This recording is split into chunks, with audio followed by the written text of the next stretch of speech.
മേൽ കുടുംബമേള സംഘടിപ്പിച്ചതുമായി ബന്ധപ്പെട്ട ഒരു പുതിയ വിവാദം തലപൊക്കിയിരിക്കുന്നു. വെണ്ണല മഹാദേവ ക്ഷേത്രത്തിൽ നിന്ന് 75 ലക്ഷം രൂപ വാങ്ങിയ നടപടി എക്സിക്യൂട്ടീവിൽ അൻസിബ ചോദ്യം ചെയ്തെന്നും, പക്ഷേ അവരുടെ നീക്കത്തെ എതിർത്തുകൊണ്ട് ശ്വേതാമേനോൻ ഇടപെട്ടുകൊണ്ട് ആ പണം വാങ്ങി എന്നുള്ളതാണ് ഇപ്പോഴത്തെ പ്രധാനപ്പെട്ട ആക്ഷേപം. അത് ഇപ്പോൾ ആ ക്ഷേത്രത്തിൻ്റെ ചെയർമാൻ, ട്രസ്റ്റ് ചെയർമാൻ നന്ദകുമാർ നമുക്കൊപ്പം ചേരുകയാണ്. അമ്മയുടെ കുടുംബമേളയല്ല, കുടുംബ സംഗമം, അതിന് ബാക്ക് ഡ്രോപ്പിൽ ക്ഷേത്രത്തെ പ്രൊജക്റ്റ് ചെയ്യും. കേൾക്കണ്ട, അത് അവർ 5 or 6 തവണ അവരുടെ കമ്മിറ്റികളിൽ ചർച്ച ചെയ്ത് ഈ അൻഷിബ ഒഴിച്ച് ബാക്കി എല്ലാവരും അതിനെ സപ്പോർട്ട് ചെയ്തെന്ന് അവർ ഞങ്ങളെ പ്രൂവ് ചെയ്ത് ഞങ്ങൾ എഗ്രിമെൻ്റ് ഒപ്പിട്ടു, അതിന് അഡ്വാൻസും കൊടുത്തു. ബാക്കി പെൻഡിംഗ് ആണ് 45. 75-ൽ 30 കൊടുത്തു. എന്തെങ്കിലും ഇതുണ്ടോ, രേഖകൾ എന്തോ? ചെക്ക് വഴി കൊടുത്തേക്കണം അമ്മയുടെ അക്കൗണ്ടിലേക്ക്. ബാക്കി തുക എപ്പോഴായിരിക്കും? ബാക്കി തുക നമുക്ക് ആ ബില്ല് അതിൻ്റെ എന്താണ് ഞങ്ങൾക്ക് വേണ്ടി ചെയ്ത പരസ്യം എന്ന് ബോധിപ്പിക്കാൻ പെൻഡിങ് ആയതുകൊണ്ട് ആ പെൻഡിങ് അത് 31/5 തരുന്നു പറഞ്ഞു. തന്നാൽ ആ പൈസയും കൊടുക്കും. ഇത് അമ്മയായിട്ട് ഇതിനു മുമ്പ് സാമ്പത്തിക ഇടപെടൽ ഒന്നും നടത്തിയില്ല. ഇത് മാത്രം ഫസ്റ്റ്. ആരാണ് ആവശ്യപ്പെട്ടത്? ശ്വേതാമേനോൻ, അമ്മയുടെ പ്രസിഡന്റ് എന്ന നിലയ്ക്ക്, വ്യക്തിപരമല്ല കേട്ടോ. അപ്പോൾ ക്ഷേത്രത്തിനെ സംബന്ധിച്ചിടത്തോളം അങ്ങനെയുള്ള ഒരു ഇവന്റിന് പൈസ കൊടുക്കാൻ പറ്റും? കൊടുത്താൽ തെറ്റ്, പരസ്യമല്ലേ? പരസ്യത്തിന് ഞങ്ങൾ എന്തോരം പൈസ കൊടുക്കണം? ക്ഷേത്ര ട്രസ്റ്റിൽ ഈ വിഷയം ചർച്ച ചെയ്തു. ട്രസ്റ്റിൻ്റെ ഒരു ഭാരവാഹി അയച്ച് അമ്മ ഓഫീസിലടക്കം പല ഡിസ്കഷൻ കഴിഞ്ഞ ശേഷമാണ് ഈ പണം കൊടുത്തത്.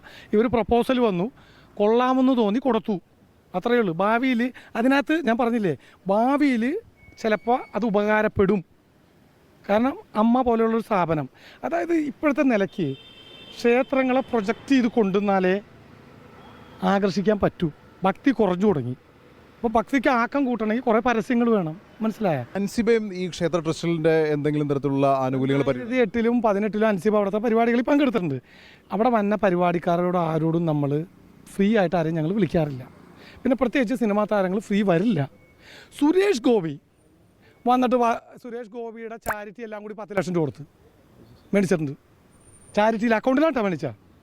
ഏത് അദ്ദേഹം മന്ത്രിയൊക്കെ ആവണതിന് മുമ്പ്. ഒരു എക്സംഷനും ഞങ്ങൾക്ക് കിട്ടിയിട്ടില്ല, ഞങ്ങളോട് ചോദിക്കാറുമില്ല.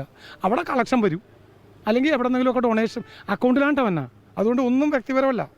ഇതിന് മുമ്പുള്ള ആളുകളൊക്കെ, മോഹൻലാലൊക്കെ നിങ്ങളോട് ഫ്രീ ആണ്. അദ്ദേഹം വന്നുപോയി. അല്ല, അദ്ദേഹമൊക്കെ സാമ്പത്തിക സഹായം ചോദിച്ചിട്ടുണ്ട്? അദ്ദേഹം സാമ്പത്തിക സഹായം തന്നിട്ടുണ്ട് ക്ഷേത്രത്തിന്.